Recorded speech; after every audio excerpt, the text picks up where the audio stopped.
guys, Lizardlea here for the Christmas minis ornaments for 2021. I'm bowing out. I don't want to do anymore. I don't want to do Baby's First Christmas for every year because other people are expecting, and I don't want to do that anymore. So I'm just doing the 9. How many did I do? I think I did 9. I don't know. So I have just regular white thread. I'm going to be using 2 strands for when I stitch everything. As you go, you'll see. If I'm using white threads, I have 2 white strands. If I'm using red thread, it's 666, and I'm only going to use 1 strand. And that's for when I use my ribbon, because 666 is really close to that, so you won't be able to see it. And then if I'm using it with this one, it'll be the white because it's white and it works. I really hope I have enough, you guys. I don't know what I'm I don't know what I'm gonna do if I don't have enough. Why is there a piece of tape? What? Oh, okay. I still have a ton of this really cute fabric left over from last year that I got from Joann's, so I'm going to continue using it, because why not? It's super cute. Is there anything else? I have the same piece of black mat board that I got from Michael's ages ago that I'm going to cut like circles out of to make my ornaments with, or to, to shape them. And it's acid free, so that's good. Oh crap, I didn't pull out the red and green ribbon. Do I still have that? I don't even know. Ugh.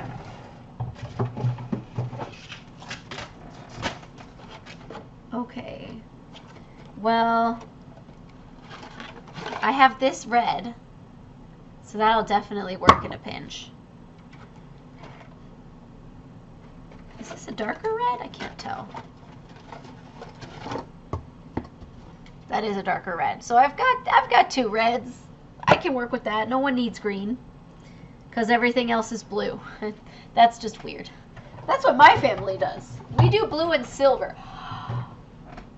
Okay, wait, but I do have this white and silver. In which case, maybe the blue will look good. Okay, I'll pull out the blue. Oh no, I'm knocking everything over! Okay, we're just gonna... I hit my lamp.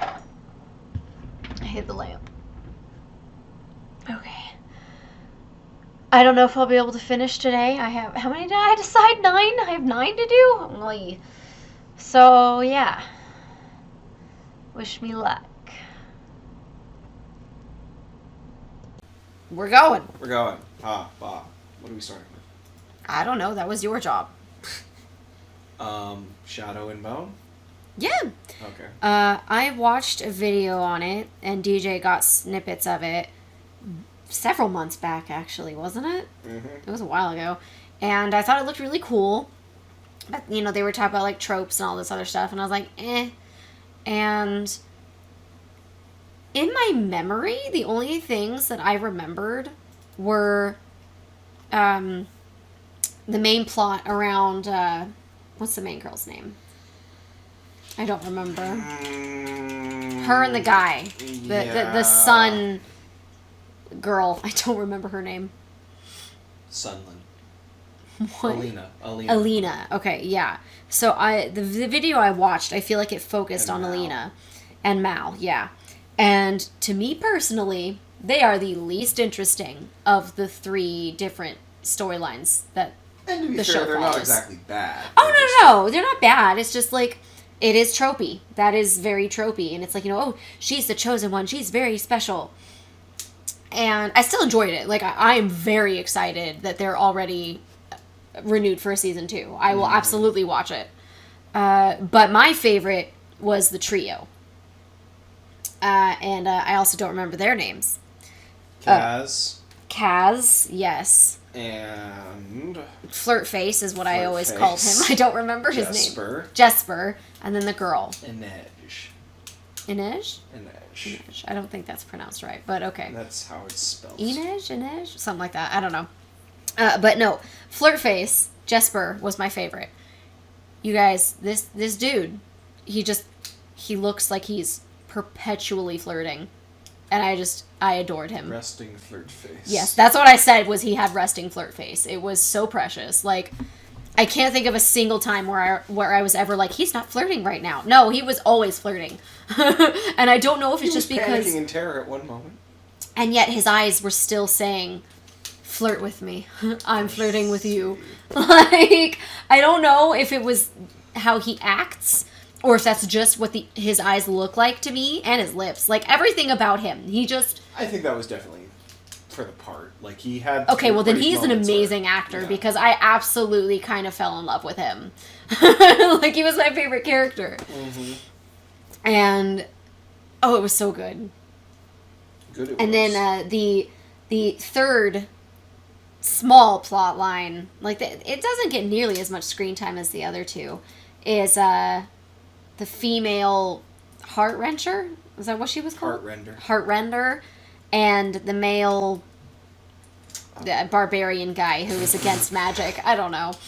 He's not really a barbarian. He's a, I'm thinking of D&D, okay? I love D&D. Yeah, I get you. But, like, that's, that's his class. He's, sure. He's a Druskella. That, yes. Fjördens Druskella. Mm-hmm. So I really liked their plot line because one of my favorite tropes in anything is enemies to lovers. And they freaking start out as enemies. And they flirt a bit, and it's super cute, and I really like it. And I'm about to get into spoilers. I should stop. What? Should I give a synopsis? Yeah, you should give a synopsis. I should stop talking. Concept for what I'm sorry, okay? I really enjoyed it. Like, if you haven't seen it and you like fantasy, highly recommend it. It's based off of a young adult series, so, it is tropey, but it's good. I really liked it. Now you may go. Now I may go? Mm-hmm. I can go, can I? Mm-hmm. Okay, so, it's set in this sort of Eastern European, Russian fantasy world, inspired fantasy world. With the idea being that some people called the Grisha, I think it's Grisha? Grisha. Have, magic powers. They have, yes, magic powers of some sort. But, as, like, many people, for various reasons, are treated terribly and not so great in the past. And in the present. Yeah. At least some parts of the present. Yeah, depending on your definition. Like, it's not an ideal living. Yeah. They, Don't mind DJ's cough. He just took a COVID test and he's negative. Continue. Yes. They go and... Sorry. Basically, the big thing that's of note is what's called the Fold. It's this big black cloud, almost, that reaches from the ground all the way to the sky. Like a giant fog bank or something. That stretches for miles and miles and miles from the north to the south of the continent. Well, not the continent, the country. You can apparently go over it to the north, but that means going into enemy territory, and you can go around it to the south in theory, but also means going into enemy territory. So this country called... What's the country called? Snap, snap, snap. I Snap, like it. snap, snap, yes. Mm-hmm. I'm from Snap, snap, snap. Where are you from? Ravka has been split into two parts, west and east. And this fold thing has been there for not hundreds, but 100 years maybe? Maybe more? I don't know. I thought it was more, but okay. A long time. A long time. And if you try to pass through the fold, you are incredibly likely to be swarmed by these things called Volcra, which are these flying monsters that will just rip you and everyone apart. So that's the main setting, is there's this thing dividing the world. And it was created by a Grisha called the Darkling, however many hundreds of years ago. And it's been a blight upon the land ever since. So, in the meantime... Sun Summoner. That's what... Yes, I just remembered it. Sorry, continue. Mm-hmm. So in the meantime, in the modernish age, there's wars going on, there's all sorts of political intrigue and whatnot, but the main focus is Alina and Mal, who have been friends since childhood as both orphans at an orphanage, and they totally love each other but don't know it because they're dumb, because this is young adult novel stuff. And they're teenagers. Yeah. They are... Mal basically gets picked to travel through the fold, which is seen as like a possible death sentence. It's horribly risky. He's really good with a gun and a sword and stuff. He's a good fighter. Yeah, and Alina's like, no... She's a cartographer. She's a map maker, because she's not very good. So she burns all the maps and gets sent on the mission, because they don't know she burnt all the maps, and goes, hey, I'll help fix the map. And he goes, yeah, you and the rest of your troop. So all of her friends have to go too. He is the boss, by the way. The boss person, yes. So, a boss person. They go to cross the fold, and lo and behold, things go sideways. They get attacked, and they're all supposed to die. But... in a moment of terror, Alina turns out to be a Grisha, and not just any Grisha, but the prophesized Sun Summoner. A Sun Summoner is important because they are the opposite of the... Darkling guy. Yeah, shadow whatevers that made this. And so a Sun Summoner should be able to... repel it and get rid of it. Destroy it, and finally reunite the country. So she is the prophesized one, lo and behold. And she laser faces, like, a bunch of these things in a pretty cool scene. And they somehow get out. It's unclear. Yeah, they don't show it, and they don't really talk about it. But they got out. I think some of the survivors, like, turn the boat around. Anyways, thus kicks off the plot. On the other side of the fold, we have three entrepreneurs of sorts. Yeah, they're my Kaz, favorite. Jesper, and Inej. Kaz is the mastermind guy. He's got a cane. And he's got a limp to go with it. He's got a limp to go with his cane. And he runs a club. And, you know, he's a very businessman in a very cutthroat business world. Like, it's called The Barrel. It's your standard miserable place where deals are made usually just by threatening someone's life and then killing them if they don't agree. So he has a grudge against a guy named Pekka. Pekka doesn't really feature much so far, but all you need to know is he has a grudge. And he hears word that some trader is offering $1 million, they call him Kruger, for this mission that nobody knows. Kruger, yeah, which no one knows the details of. So him, Jesper, and Inej. Jesper is resting Flirtface. Yes. He is a super powerful gunman. It is unclear what he's supposed to be, if there's something special with him.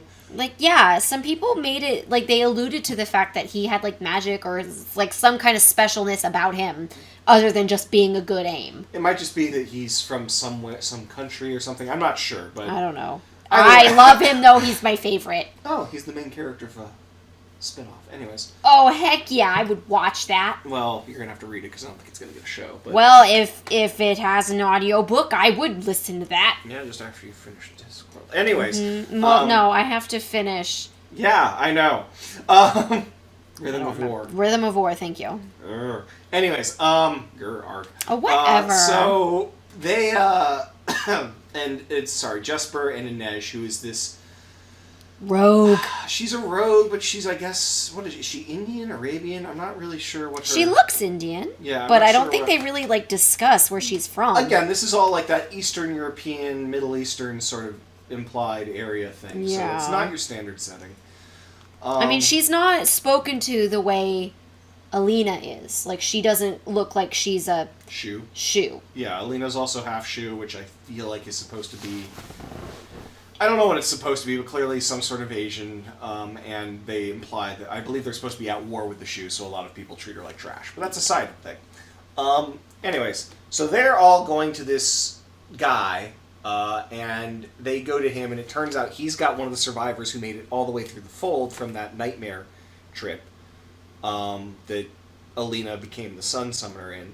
And needs a heart render so that they can get information out of him. So they supply the heart render and get information out of him. And lo and behold, turns out he tells them about Alina, so they kill him. Yep.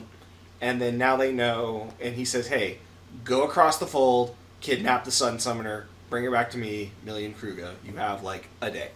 So they're like, they had more than a day, but it was like, you have a day to plan. You have a day to go. It's like, no, they were literally like sunup. That was their deadline. It was really short. I thought they had to come up with a plan. He was trying to, but he had like less than 12 hours to do it or something crazy. Because that's... Yeah, like originally it was a day, and then something happened, and they're like, yeah, you have like 6 hours. Or you have until sunup or something. Some crazy amount of time. Yeah. So that is the main 2 plots set up from the show. DJ wants gum, in case you guys were wondering what that loud noise was. That noise was me getting gum, in case you were wondering why Liz was talking about it. So, this kicks off the shenanigans of the show. I thought it was really fun and really good. Maybe not really good, but it was... I mean, I would rewatch it. There were points that were fun because it was so tropey, it was fun to make fun of. I do agree. But there were points that were just fun. Like, they're tropey, kind of trashy fun, like, yes, this is pulpy or silly or whatever, but it was good. And then there are points that are just legitimately well-written or cool. I mean, anything with my trio was always amazing.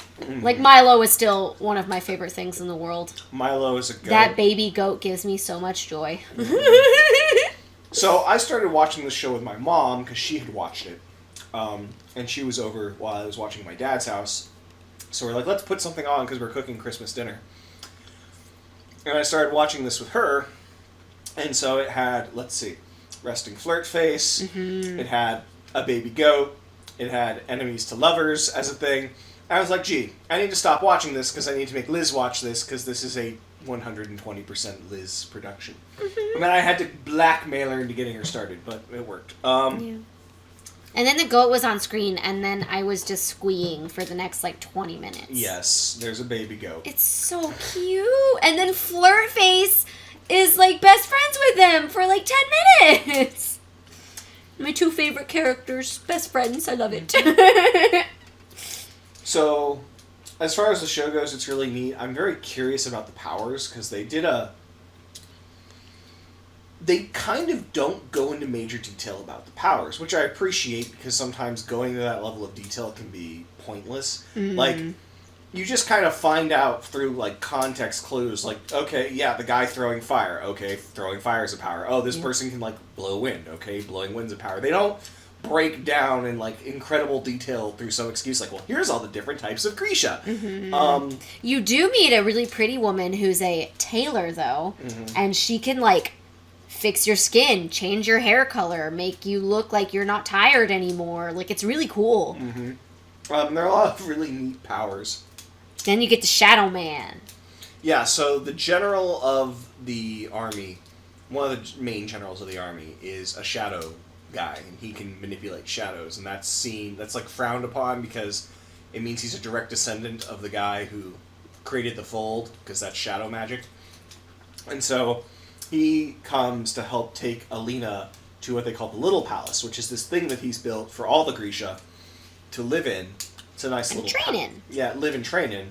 Because Grisha are, essential to the war, but also hated by most people. A lot of people. So there's a lot of that. It's interesting because, throughout history there's been a lot of, racism and whatnot, no doubt. But it's... in American media, most often portrayed in our historical context. And it's interesting to see something set in Eastern Europe, which was kind of the original melting pot in some ways. Well, not the original, but another melting pot. And all those cultural differences and clashes in the way that they all interacted and worked kind of being summarized here into a fantasy world, abstracted away.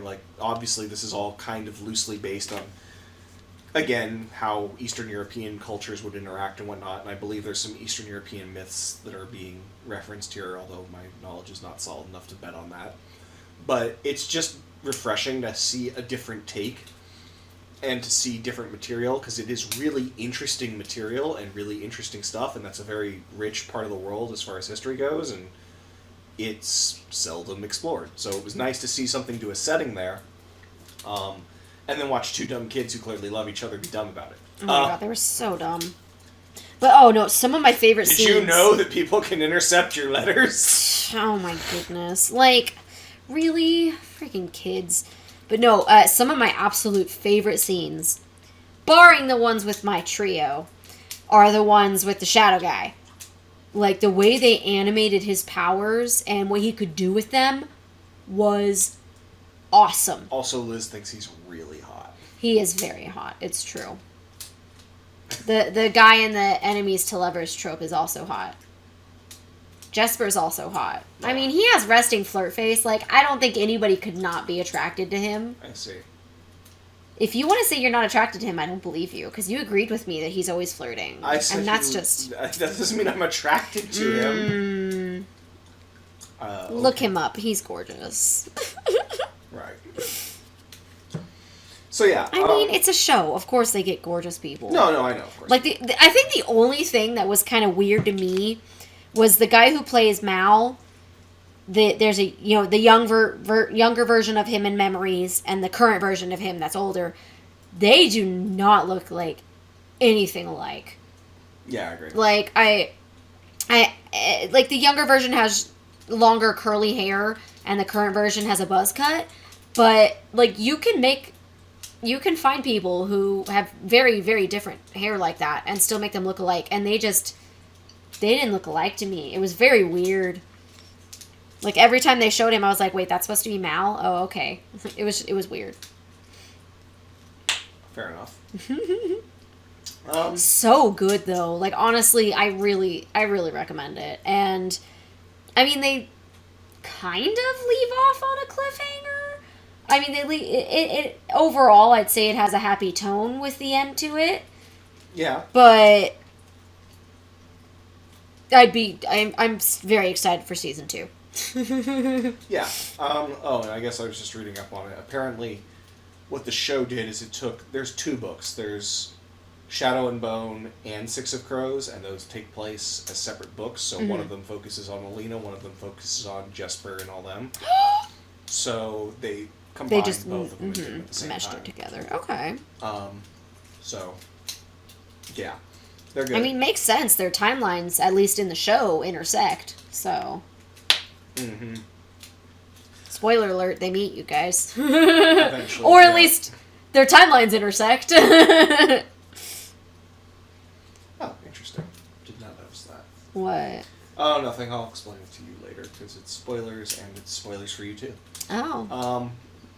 Can't spoil you guys. You have to watch the show. I mean, it's worth watching. I would recommend Oh, I think so. Yeah, I recommend it. It's not high art. Like, if you don't like fantasy, then no, it's definitely not for you. You're not going to enjoy it. Yeah, but... it's young adult fantasy, but it's good young adult fantasy. Yeah. Like, I could ramble about this at length, but the short of it is I think there's some stuff that, like, is actually trying to do good writing, and some stuff that's just cashing in on the fact that, like, you can get away with tropey stuff sometimes, and that's all they're doing. And this, I think, is the first, not the second. It's actually got some really... Well, I don't know if the book's is good, but at least the show is doing a pretty decent job, and I'm sure the book probably does better, because it's not trying to cram a bunch of material into one show. Yeah, it's a book. They can do as much as they want.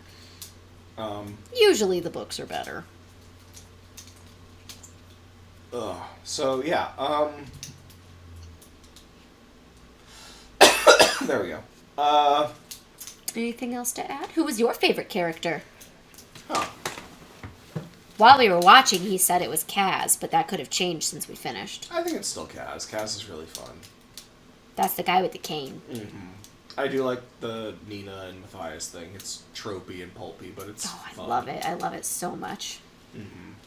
It's... Yeah, it is what it is. I just love it. She teases him the whole time, and then he starts teasing her back. It's so cute. I love it. What? It was written for Liz. Yes, yes, it absolutely was. I think it's still Kaz, because his adventures are the most fun out of it, and the way he has to deal with certain things is kind of neat, and they do a pretty good job with a lot of stuff. Mm-hmm. I don't know. I just, I think it was fun, you know. I think the animations are cool. I feel like I wish I'd see more creative use of the powers. I know they're kind of on a budget, but, like, you see, like, one thing, you're like, oh, wow, it's cool. I didn't expect they could do that, and then that's all they do, and you're like, oh, well, okay. I mean, there was only one major character that we knew that had magic, and it was sun stuff, so... Well, no, the Grisha.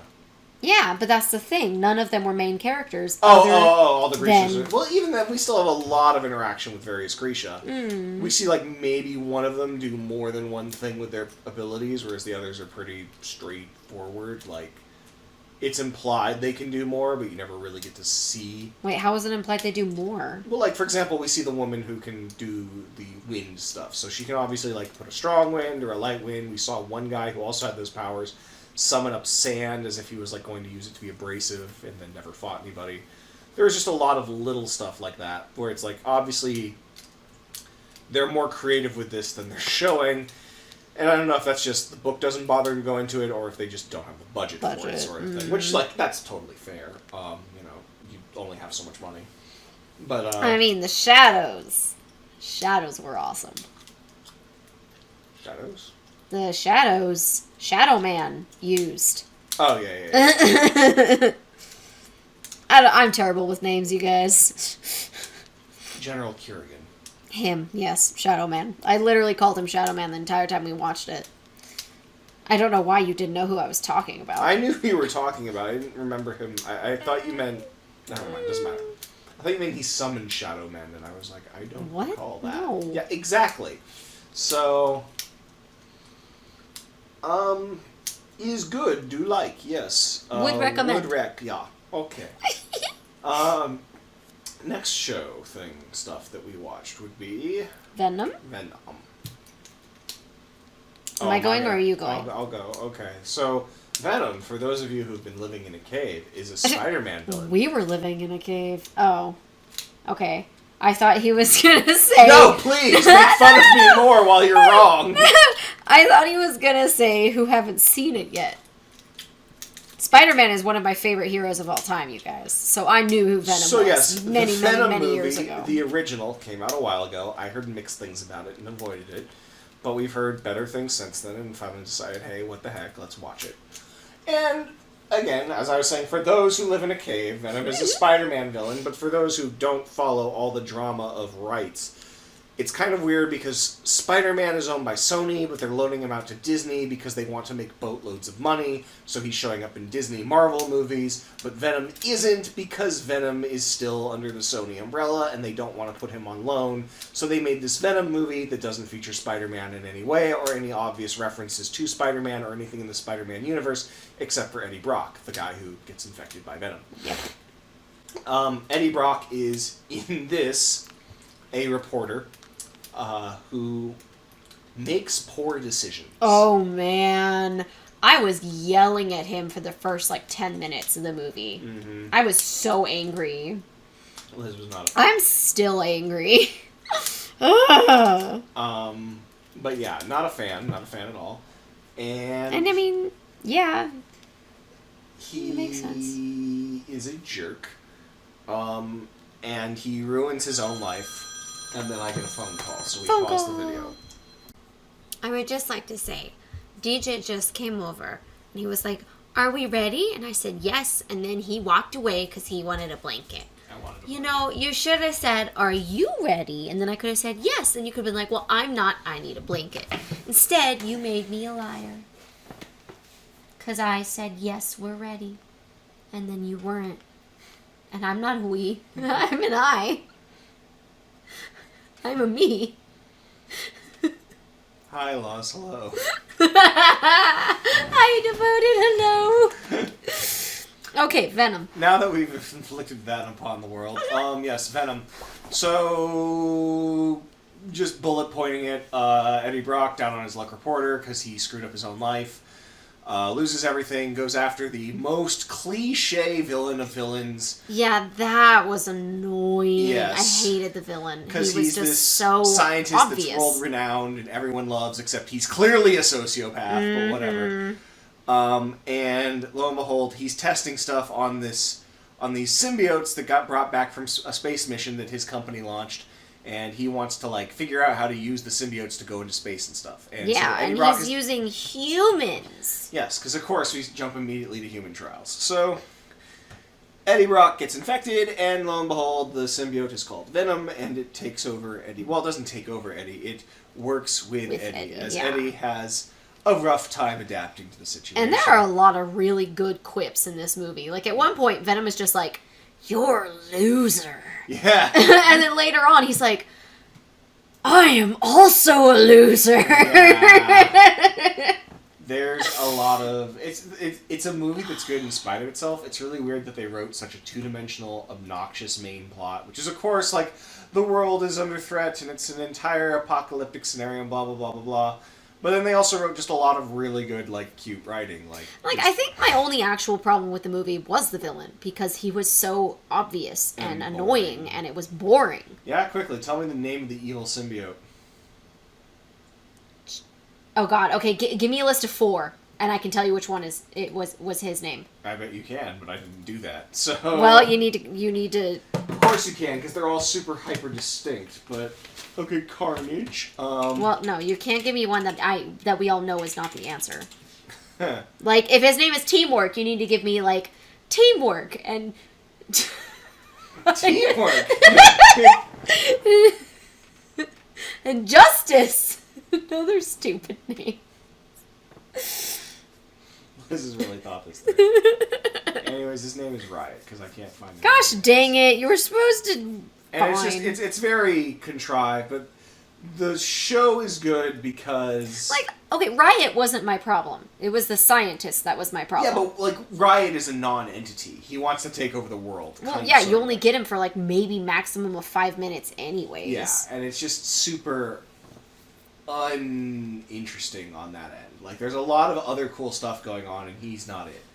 Oh, man, the chase scene on the streets when Brock was on the motorcycle, and then they, like, Venom had him just slide across stuff. Oh, that was so cool. Mm-hmm. That movie had some of my favorite action scenes that I've seen in a long time. It was good. What they did that was really clever, like, again, like, it's weird because on the one hand they're doing all this cliche, boring stuff, but on the other hand they have really creative action scenes, and the symbiote CGI was really quite good. So good. Like, oh my I was God. ready for that to be phoned in, and no, it was very well done. It was amazing. Like, Venom's bottom teeth will show up on Eddie Brock's face, and then his front teeth just come from behind his head, and then eventually lock into place. And so essentially it looks like Venom is eating his head. It is awesome.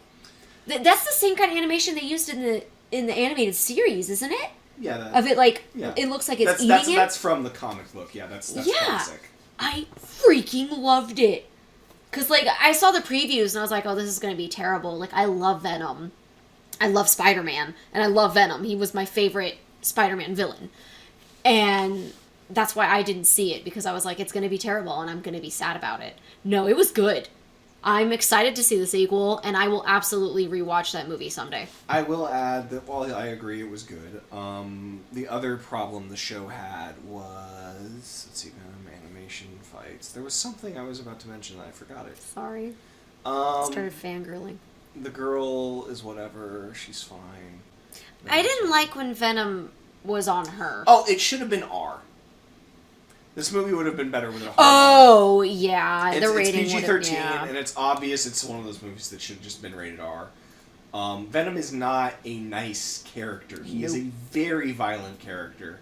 I mean, Eddie Brock is not a very nice character. He's not. Like, he's not as bad as the guy who gets Carnage, but yeah, he's still not a good guy. Which is Woody Harrelson. But that's a separate Yeah, that was... a choice. That was weird. That was made like, by someone. I wish they had actually gotten, first off, at least someone who is genuinely a big guy. Because in my memory, he was a big dude, wasn't he? No. No, he wasn't? He was small. Well, he was small. Let me see if I can pull him up here. Cletus, yeah. Oh, I thought he was bigger. Okay, Eddie Brock is the big one then, isn't he? Yeah, here's a classic Cletus shot, like, right there. He's okay, wiry. He's well built. He's well built. Yeah, but he's not a big guy. No, okay. Eddie Brock is well built. Like, Eddie Brock looks like a football player. He looks like he could play tennis, I guess. Yeah. Okay, how about this? I wish they'd gotten a natural redhead.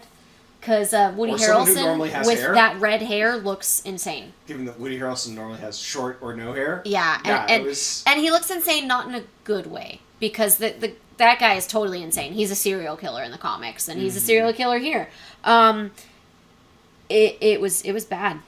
I don't know how I'm gonna feel about the sequel, knowing that if it's Carnage, it's Woody Harrelson. And I love Woody Harrelson, by the way. Great actor. But, like, he's too precious for me to be like, yep, that's a serial killer. I laughed at him when they introduced him in the end credits. I laughed at him. So wrong. It looks terrible. The makeup was not on point. Yeah, there's something off about. Well, like, I don't know if it can be on point because, like, if you know Woody Harrelson at all, you're like, this doesn't look right. Well, I mean, the wig didn't look good. Like, whoever put that on him, it just, I don't think it was good. I think it needed work. Yeah, I don't know. So either way, it's a I still think it's worth it, though. If you like Spider-Man, if you like Venom, I think it's a good movie. I will say it's a good movie. I will say don't go in expecting a faithful adaptation. Oh, yeah, it's pretty good given the like. It's one of those things where I went in expecting just a train wreck, and it's not that either. If it is a train wreck, it's the kind you can't look away from. Yeah. But I liked it, and I don't like train wrecks, so it's good in spite of itself. So. Yeah, I would recommend it. I laughed a lot throughout that movie. It was good. I agree. Like I know it's not everybody's cup of tea, but it's mine. And it's my sister's. She absolutely loved it. She's the reason I was like, okay, I'll watch it, because she was very enthusiastic telling us about it. Sorry, I'm setting up things for after this. So yeah, the only thing I can say is that it's a little disappointing because Tom Hardy does such a good job playing Eddie/Venom, you know, doing this really difficult role, and there's clearly some signs of life in this thing, that it still feels like for the record, before Marvel, this is what I would have expected out of a good superhero movie. Like, yeah, this is as good as they can do. Like, they didn't really follow the plot. It can't have all the characters it's supposed to have, and it was a PG-13 instead of an R, but it wasn't outright bad, and it had its moment. Good enough. And it's just a shame that with Marvel out there knocking things out of the park, that you're seeing Tom Hardy here giving off a great performance. And you're like, God, I want them to do this right. Not just good, but, like, very, very... Like, I think Marvel does things very, very well. And, yeah, I don't know. I mean, if Marvel could get a hold of Tom Hardy as Venom, that would be Well, again, I'm awesome. really hoping... They did... Well, we can't spoil other things. But, yeah, all I can say is I'm hoping one way or another they could get him involved. It's crazy to me that Sony at this point isn't just like, here, take it, we want money. To be fair, I know that they're both fighting over the cut. There was a time for a bit there where Tom Holland wasn't going to get to be Spider-Man anymore because they claimed that Sony and Disney couldn't reach an agreement. And I'm sure Sony's saying, we want all the money, and Disney's saying, we want all the money. And that's a big shame because it's like, with these movies, especially with how good the recent Spider-Man did, there's enough flippin' money to go around. Oh, yeah. Do like a 30-70 split or something, or a yeah. 10-90, whatever. Like, it's more than Sony makes for sure on their own, because they can't... I mean, yeah, 10% of any of the Marvel movies is a crap ton of money. But yeah, it's a shame it's all mired in business nonsense. So...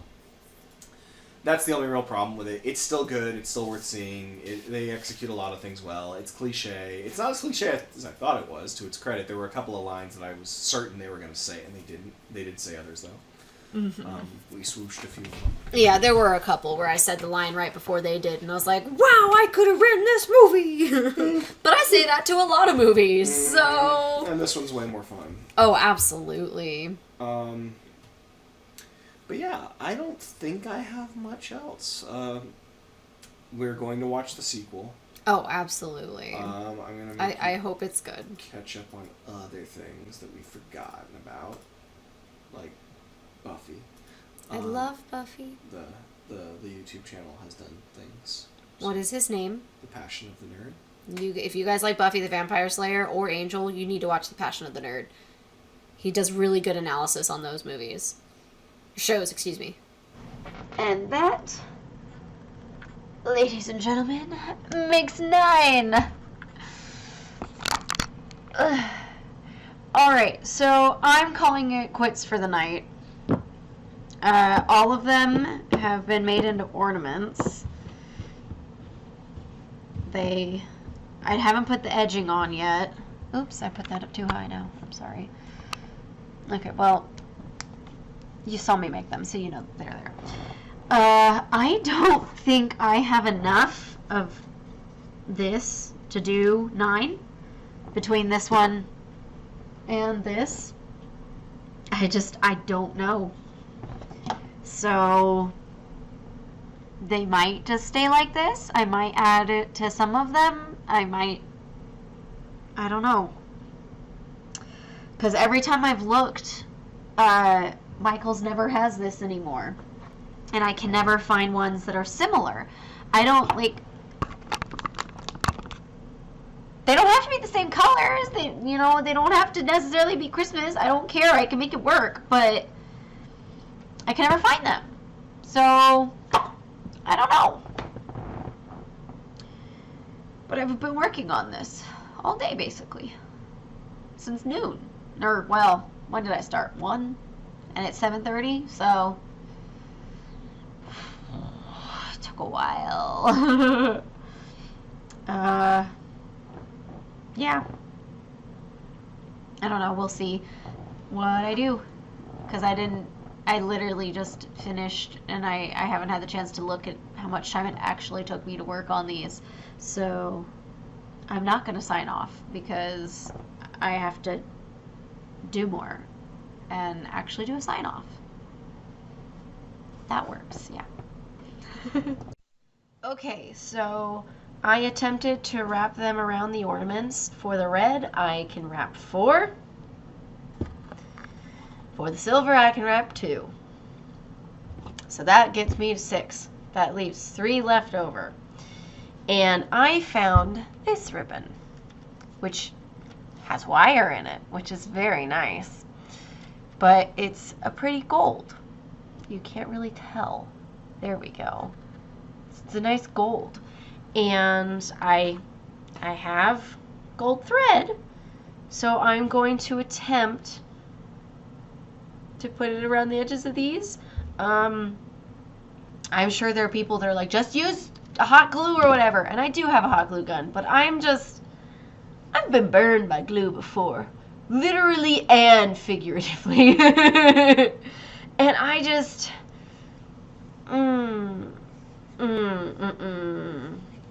I don't want to do that unless I have to. I am going to leave those 3 for last, though. I don't have to work today, but my alarms are still going off, because if I turn them off, I'm going to forget to turn them back on, and I need those. So, what was I saying? I'm losing my voice, sorry. I don't remember. I'm going to do the white ones and the red ones first, because I know what I'm doing for those, kind of. I mean, I legit forgot how I had done these when I was first going again. And, like, it took me a while to remember, like, oh yeah, if I just do a running stitch on the fabric one, I can just pull it and it'll tighten around it. I'd completely forgotten about that. So it took me however many to remember. It was quite sad, but I did remember eventually, and that was great. Yeah, so when I do these, because I don't remember how much I explained it before, I have a red thread that matches the red in here, and it's braided. So I just pull the thread in through one spot where the red is, and I continue with that single little thing of red. So if I'm using, I can't see. If I'm using this one little hunk of red, then my red thread will only be there. It's not going to be anywhere else. It's not going to cross over the gold. I want it to be invisible. That's what I'm going for. I'm talking too much. I'm going to go stitch now. Okay. Oh, by the way, I'm watching Spiral from the Book of Saw, because that's what I do. I watch horror movies when I make Christmas ornaments. I watched 2 rom-coms yesterday, so, you gotta switch it up. So, we have more things to talk about, but we don't have actual things to talk about. We have more time to talk about things. I don't know what I'm saying. We have time to talk about things. But we've discussed all the things that we've watched recently. So we're going to talk about how Liz doesn't know how to talk about talking about things. For 10 minutes. Buckle down. It's going to be a lot of Let's see how much you really like cross-stitch. Mute. I stand by that. They can mute me. I don't care. I'm not offended. Mm. What? I'm not. No, I know. I don't want to listen to me. I see. Which circulates perfectly into the fact that I am a dungeon master now. A lot of people have to listen to me talk because they're dumb. They have voted me the DM. Would you like to discuss our D&D games at all? Yeah, sure. So, brief synopsis. D&D is a board game, well, a table game where people sit around and sort of do group storytelling in case you somehow don't know that already. It's Dungeons and Dragons. Yep. So Liz has been a slight fan for a slight length of time, which was intensified when I introduced her to Critical Role. She's like, do you know who these people are? I don't know, they're voice actors. Ah! And then she Two of them are from Full Metal Alchemist Brotherhood! Yes. And so she has desperately been wanting to play. And so a couple of weeks ago, I brought up that I liked the idea of maybe trying to get some games that are designed for like one person and one DM, so you can kind of test how your character works. Because if you've ever played D&D, or if you're aware of these things, it's tricky to figure out what you can and can't do and get comfortable with it. So it'd be like, oh, this would be a test run thing. So Liz was like, okay, cool, and like built one. Because that's what Liz does. She's just like, well, I'm not very good at this, but here's 40,000 things I prepared. It's like 5. So my wonderful warlock person got told, hey, there's a changeling has been kidnapped. Go rescue her. There's Benadryl are finally hitting. Good. Yeah. So he's allergic to calamari. Yeah, so we've discovered. So hey, we're gonna go rescue it, and let's do that. So you knew she was a she? Yes, I did. So go rescue the changeling. Go to this place and rescue the changeling, and it was very fun because I'm not going to go into incredible detail with D&D, but you know, as always, interacting with people, and Liz likes to do the voices. She loves Critical Role. And, you know, interacting with the various NPCs and playing the game was all very exciting. And I think the highlight was Liz had come up with a simple combat encounter where I was supposed to fight 3 kobolds, which are very easy to kill. And most importantly, one was going to wander around out in the daylight where he'd be a lot weaker. And that would be that. The important things to note here are that I did not build my character for combat, although he could have easily won that fight. Probably. And that I know, in real life, that kobolds worship dragons. And Liz, if you haven't noticed... also worships dragons. Yes. That wasn't intentional, by the way. I was just like, what's a cute little monster that his weak warlock could take on his own? Mm-hmm. And then I was like, oh, a kobold. They're small. And I was like, oh, disadvantage in sunlight. I could make them wander around the town during the day. Boom. So yeah, she thought I would either murder them or scare them off and complete this little side quest. Or persuade them to leave. You don't have to scare them. So, of importance, my character is telepathic, so I can scream in people's heads. And that basically led to me convincing the kobold that there was a dragon around that was telepathically speaking to him and that would send a representative to speak to him and his team. And long story short, I now have a cult of kobolds. Yep. Because he is a representative of a dragon. Yes. So I have convinced some not very intelligent, mildly evil creatures that I work for a powerful being that they would worship, and I now have to stick that landing. So... Okay, so I will say, he went up, to, like, persuade them, and he's like, how did you get here? And so I was like, I did not plan that. I don't know. So I was just like, oh, we got kicked out of our home, and now we're here. And so then DJ just got, like, he looked so sad. Well, because you were like, so this is the second time she's done this. For anyone who's ever actually played, like, DMing 101, okay, I want you to kill these useless goblins or kobolds or whatever. Oh, they're evil and they're attacking babies or whatnot. Liz seems to love making them empathetic. Like, no, Okay. don't hurt me. How dare you try to kill me, you horrible human being. Okay, but I did not do that with them. You mean, asked them yeah. what happened. You already were in, like, a diplomacy conversation with them. Mm-hmm. I didn't need to make them more or less empathetic. That's just the character that came out. Was, you know, like, well, we lost our homes, and our boss has been kidnapped, and he's in the dungeons. I fixed that. Yeah, you saved him. Spoilers. Yep. Yeah, I saved him. He has at least 4 kobolds that he knows of. Right. Oh, there's a whole dungeon with these guys. There could be. Yeah. So yeah, it's exciting. It's fun. I'm really glad you're getting to play because she's very good at it and she doesn't realize it. And then we've also been doing a weekly game. She's been doing a weekly game with her sister that I keep trying to make, but I keep getting sick or just don't have the time. I'm a tabaxi bard, which, like, I'm not charismatic, but the tabaxi is very charismatic, so it's interesting. And I'm going to be an obnoxious artificer whose sole purpose is to ruin her life. Because we're playing with kids, so they get to do all the cool and fun stuff. Yep. But if I'm going to be there, I'm going to have to annoy Liz. And then we also kicked off a game with our friend Circle, where Liz is once again DMing. My sister's DMing. Yeah. The one we're playing with her, by the way. Where we have a Warforged. Who is over 7 feet tall And and like 500 pounds? 400 pounds? Mm-hmm. So he's huge. And we have A monk half-orc. Mm-hmm. And a fallen Asmere monk. Mm-hmm. And we're going to have a cleric soon, who's a wood elf. A wealth. No. And then my character from the other game that we already played, the human warlock. So. And he brought along a half-orc barbarian. Yes.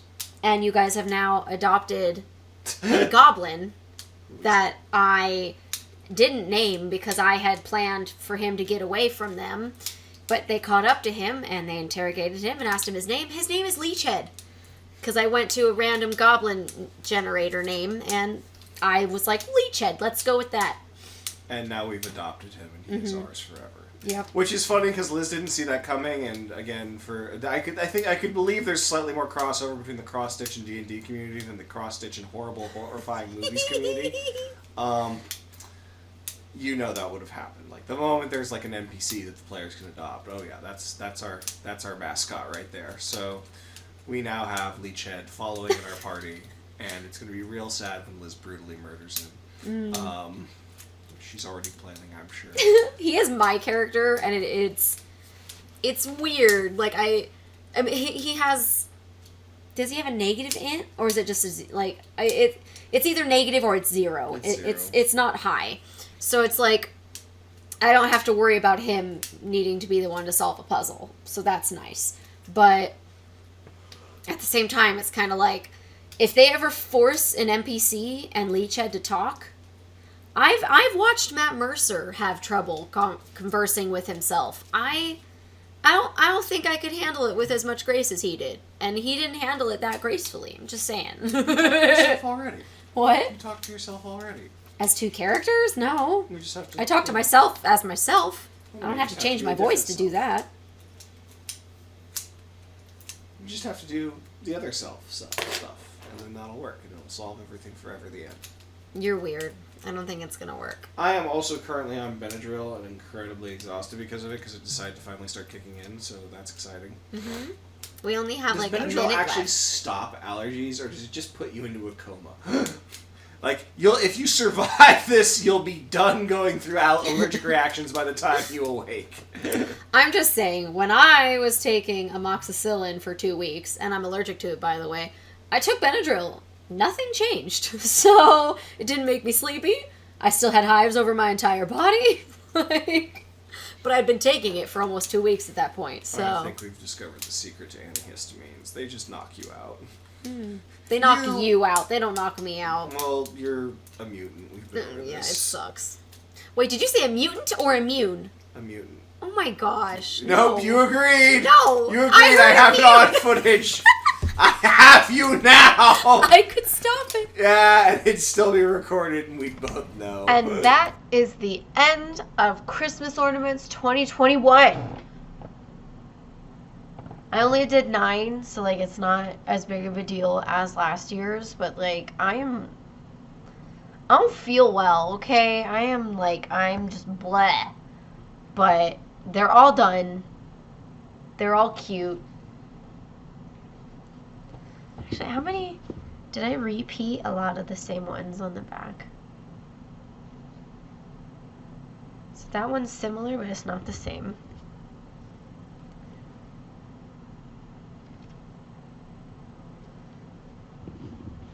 No.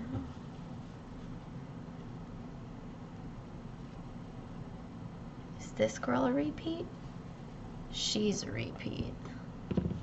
And then the last one, which is the same one. I repeated this one 3 times. Sorry. I just went with what was available. But yeah, I did 9 of them. 3 of them have the gold ribbon on the side, which just... It's not the same, because like there's no impact on the front. You can't see it compared to this one you can, you know? So we'll go with, I didn't do the baby ornaments because I ran out of ribbon and it's just so sad. I'd like, if you guys want to look for them at all, the red was SKU number 554012. But this, I got this years ago, so I don't know if it exists anymore. And the white and silver was SKU 554279. They were both made in Thailand. I didn't know that. But they were, yeah, they were celebrated Christmas Noel. And I want to say Michaels does a different Christmas brand each year. But I can't find any like them. Because they're really cool and they're corded. I don't know, I can't win. I'm just glad I'm done with the Christmas stuff, you guys. I'm very excited to get back to 4 Heavenly Beasts. I think currently I have only posted 1 Christmas 2021 ornament video so far. And that was the first one I did, so it was the gingerbread house. It is the 23rd currently, so I finished all of them before Christmas. And I kind of want to try and condense them as much as possible. So maybe I'll do, so I have him. I don't know what order I did these in. So I have 1, 2, 3, 4, 5, 6, 7, 8 left. So maybe I'll do 4 in one video, 4 in another video, and then this video of me making them into ornaments. And then there's only 4 videos this year of Christmas ornaments instead of like 50 or however many I did. It was ridiculous. I'm so sorry again, by the way.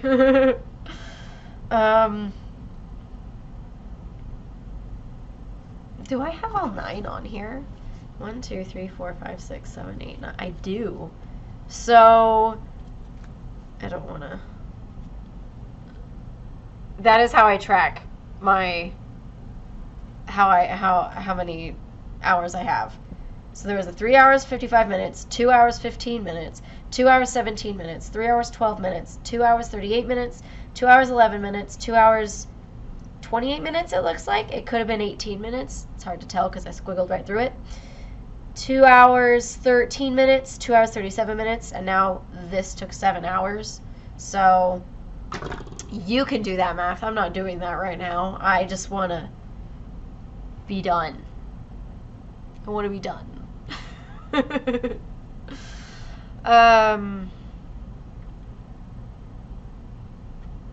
Yeah, I'm not going to cross stitch this weekend because this weekend, Saturday is Christmas and my family celebrates it. So we're going to be doing that. And then I'm just going to be recovering the day after Christmas.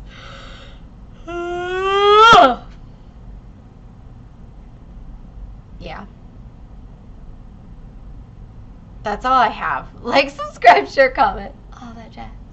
And I'll see you guys in the next video, which will not be Christmas, I promise. DJ is already up. It's 8:45 a.m. He's not already up. I just don't need to wake him up. He asked me not to. Whatever. I'm done. Bye.